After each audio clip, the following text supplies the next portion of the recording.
On his first business trip to India, this big man noticed a legless beggar. The beggar was following him, pushing a rusty cart, so the man took a few coins from his pocket. Here's 50 paisa. Buy yourself some WD-40. He tossed the coins to the beggar, but what he never expected was that the beggar not only understood his insulting words, but also threw all the coins back on the ground. Sometime later, while using the restroom, the man discovered that same beggar had followed him there. Listen, fella, I already gave. Do you understand English?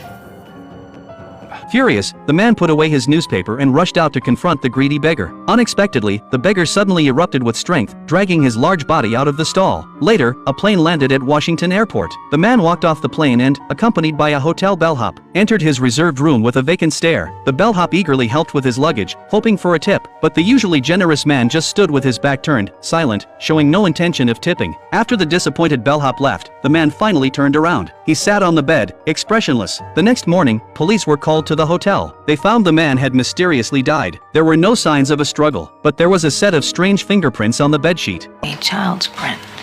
Yeah, that's what it looks like.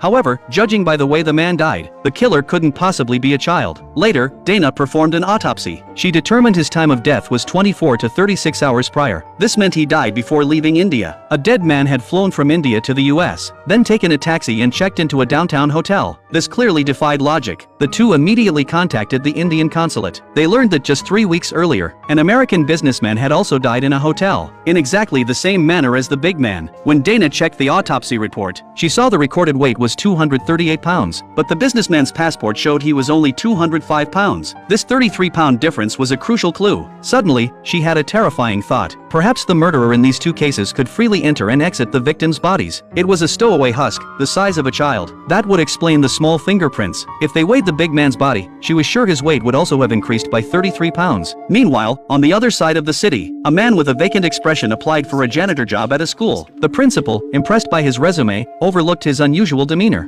And I understand you can start immediately?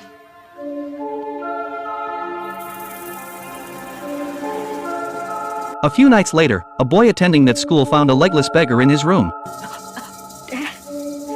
Dad? What is it? There's a man in here! What? A few seconds later, the beggar had vanished. His father thought he'd just had a nightmare. After calming him down, the father went to the living room to watch TV. Unbeknownst to him, behind his back,